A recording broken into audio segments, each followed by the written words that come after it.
And we're rolling!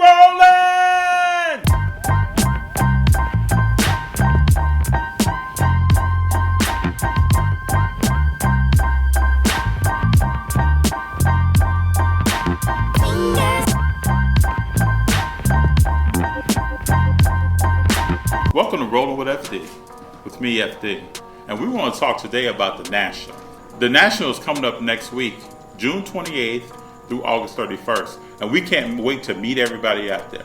We want to talk to every collector, vendor that's at the show. We plan to bring you footage throughout the entire event.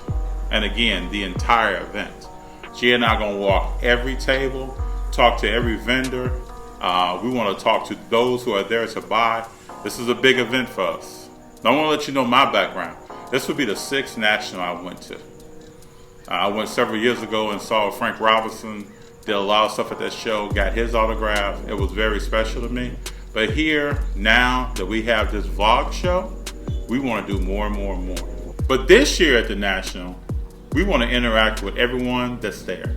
I want you to come up to us freely. Talk to us about your cars. Talk to us about why you invested. Tell us your background. What age did you start investing?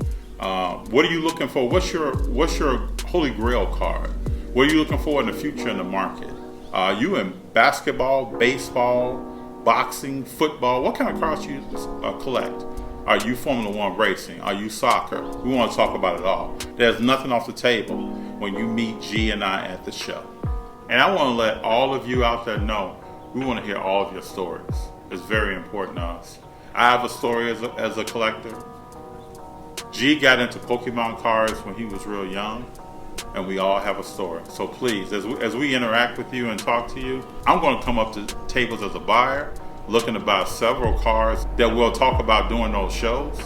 And I want to have many conversations with different people about their history in the hobby and where they're intending to go with their investments and what their ideas are for the future. So for our episodes for the National, we're going to do something similar to what we did for the LA Proper Card Show. We're going to have premiere episodes. You're going to see a countdown to when the show starts, where you can tune in and jump into the chat room, interact with us, send us questions, send us ideas, send us comments. Remind us of comments that we had while we were at the National. Those who jump into the chat room, watch the premiere, and include comments will be entered into a drawing to win a card of up to $100. We want to make this fun. We want to make this interactive. We want to have a good time. Each episode will be clearly marked as the National by Rolling with FD. Let's do it. So we're all going to make this National very, very special. And when G and I see you, let us know who you're rolling with. So now we're going to jump into a little Mail Day Boom. And Mail Day Boom is very special to me in this episode because we're going to open some cards that the 100 subscriber contest winner, Michael Thomas, sent to us as a gift for my sons. Very, very special. Let's jump into it. I've been waiting to open this. Michael Thomas sent me a message on Instagram. I sent him one back, letting him know we're going to open this very soon, but today is the day. Mr. Thomas, well packed. I like this. Let's see here.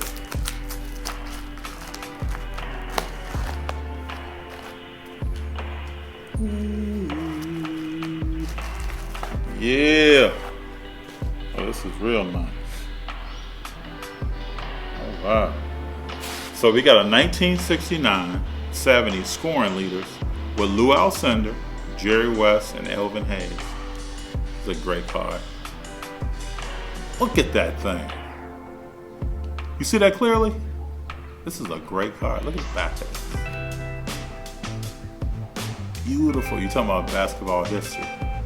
And you're talking about with Giannis just winning the NBA title last night. Last person who won as the center was Lou Alcindor.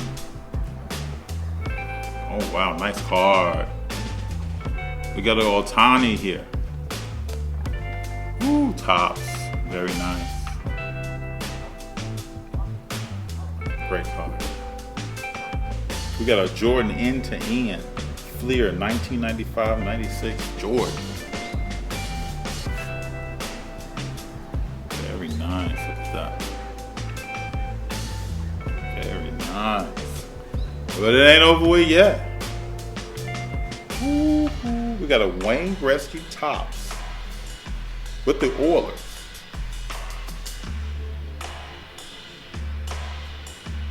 Very nice. Just quality. And we ain't done yet. We got a LeBron James Fleer Tradition. Very nice card. I've always wanted this card. Always thought this card was a throwback kind of look. Very sharp. Very nice. Michael Thomas, thank you. Really appreciate it. So everybody out there know, we built a relationship with Mr. Thomas. I've communicated with him. He knows about my family, my sons. And when we go to the National, we're going to hunt some more stuff down for him. And we want the next winner of the 500 subscriber contest to be a very special pick as well. And I'm probably going to be somewhat different than other people on their shows. I don't know what they do, but I'm going to tell you what I'm going to do. Those who are with us and help us grow, and we communicate well on a regular basis, I plan to stay in contact with them. This is not a short-term thing. This is a long-term thing. And the philosophy of my show, and everybody out there to hear this, is to be real at all times. We go to shows, we talk to people. We buy what we like. We buy what we want to invest in, and we want to hear their stories as well and spread them across the nation. And I said in the last show at the LA Proper Card Show to a vendor that if you can't make it to a show and we can, don't worry about it. We're going to cover that whole show completely and try to bring the vendors that are selling and what they're selling to you so you can communicate with them on your own. So in preparation of being at the National, I just want to show everyone how I prep a jersey for autograph signing. We're going to be going after David Ortiz, Big Papi himself. So I have my jersey, just going through my supplies. I have my jersey out. This is a 500 home run jersey signed by various people who have hit 500 home runs. I always keep a case of Sharpies with me. And I like different colors and different, it can either be a Sharpie or a paint pen. I keep a lot of different colors with me. Just in case I get somewhere and something runs out, I'm good to go. Got some painter's tape. You always use painter's tape on a jersey because the adhesive on the back doesn't stick that much. And I found that you can even put painter's tape for a particular autograph over another autograph that's already on a jersey if you want that player to sign close to another player, and it doesn't harm the autograph that's already on the jersey. Remember that. I've only done it on jerseys. So I'm going to test some stuff to see what it does on the bat and things like that, but I think it works well. And then I've already done some pre-research that I've saved into this phone of some basic descriptions about David Ortiz's career that I would like to put on his jersey. I recommend you go through all those steps. If you go through different steps, please leave in the comments what you do when you prep for an autograph show. For me, I find that making sure I have the right pens, making sure I have done my research on what the inscriptions should be, just helps me. And then when I get to the table, believe this or not, it brings legitimacy to me being a collector with the athlete. I can't tell you how many times I've gotten to a table with an athlete. I've done my research prior, and I'm ready for the show. I got my pens and everything else, and the athlete then wants to talk to me and find out a little bit more about me because I'm thoroughly prepped, probably separating myself from a lot of people in the line. So this is just some tools of the trade that I use to get ready. So first, I just want to let you know, I like to use a pen when I write out what I want the athlete to sign with that's in the same color that I'm asking them to sign with. I've been to shows where people have a jersey that everybody's written in blue Sharpie, and they have the instructions on the painter's tape written in black, and the athlete grabs the black Sharpie and just starts writing. So I'm particular where I like my colors to match for presentation of the jersey years down the road. So I don't want, some people may not care about this, but I'm just telling you about me. I don't want a black Sharpie with another entirely, everybody else is in blue. So to me, it's just about presentation of the jersey. I look at this as a piece of art. How should it kind of flow? So I'm thinking David Ortiz will be down here. So for me personally, I don't tape at the bottom of a jersey because anything can happen. I want more surface area on where I'm going to tape. So you're going to see how I'm going to do this. And I can't harp enough. I'm all about order. So on what I call game day is when the athlete signs. Probably because I used to play sports. There are no questions about what they need to do when I get up there, and I'm organized to do it. So I'm going to pull tape off about yay big, and I'm going to put it right over Jim Tomei, right over a little bit of Sammy Sosa, may even stretch over a little bit of Mark McGwire, just to make sure I got this entire area for David Ortiz. So just watch me do this.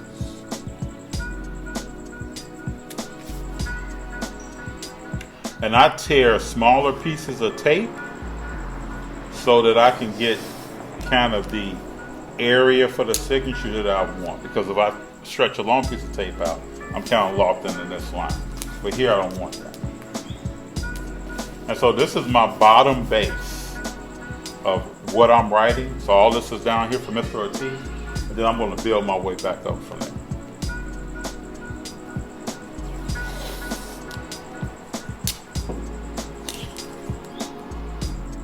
So, you know, this is all the evolution. Because I can remember when I was about 13, 14, 15, I would go to a show not knowing what I wanted the athlete to write.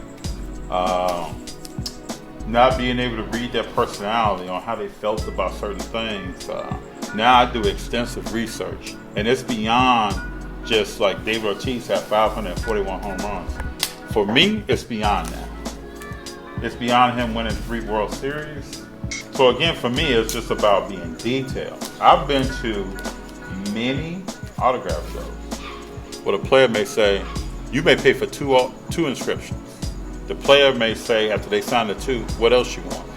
If you're organized. And this has happened more times than not. And some people out there may say, hey, that's never happened for me, FD. But it's happened for me with some probably pretty big name athletes.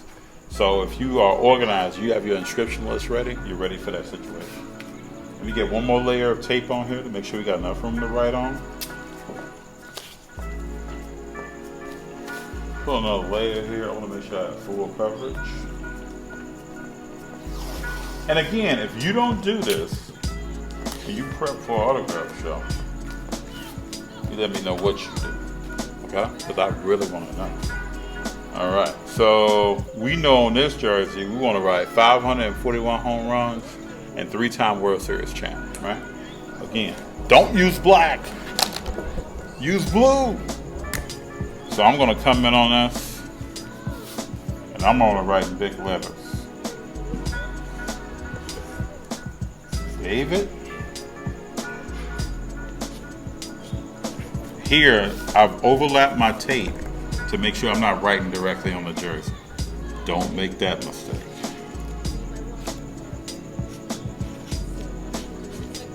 David Ortiz, 541 home runs,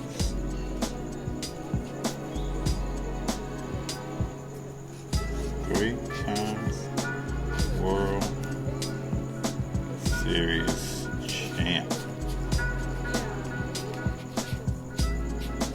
I'm going to draw my arrows on where I want him to write. And let him know when I get up there that he has the entire space.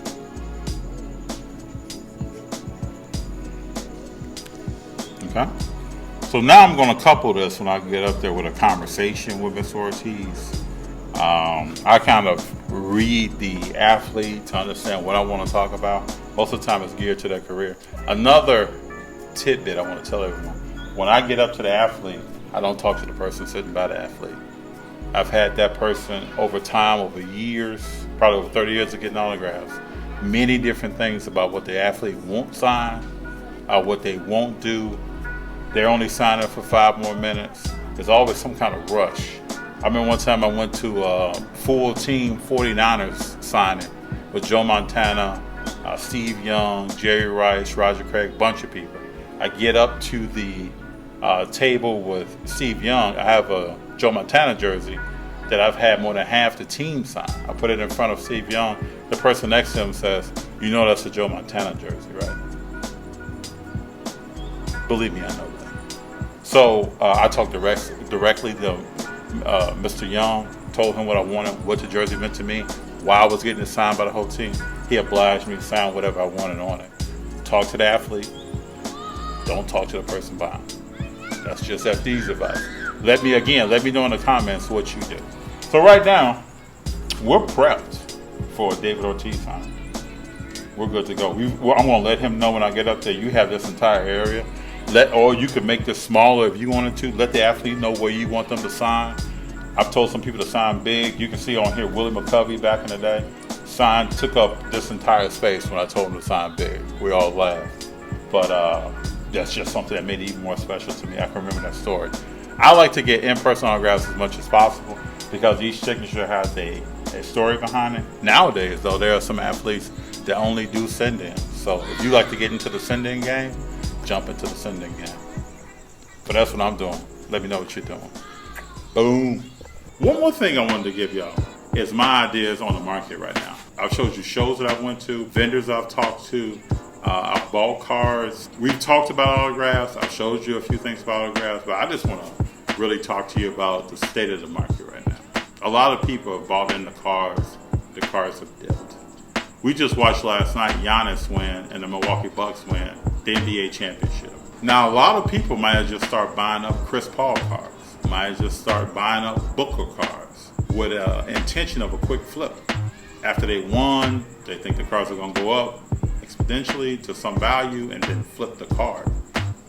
If that's the case, some people might be disappointed today. Those same people might say, man, the card hobby is not what I thought it was going to be. My cards are down. They might be on Instagram. My cards are down. I can't believe this. People said that the hobby was this. People said the hobby was that. My advice is, and what my thoughts are, is you get it out of the hobby what you put into the hobby. If someone's intentions are a quick flip and it doesn't work out for them, it's no different than gambling at the roulette table or someplace else. I'm not a big gambler. Everything that I do, and you'll see us doing shows, is authentic. It's what I was doing years ago.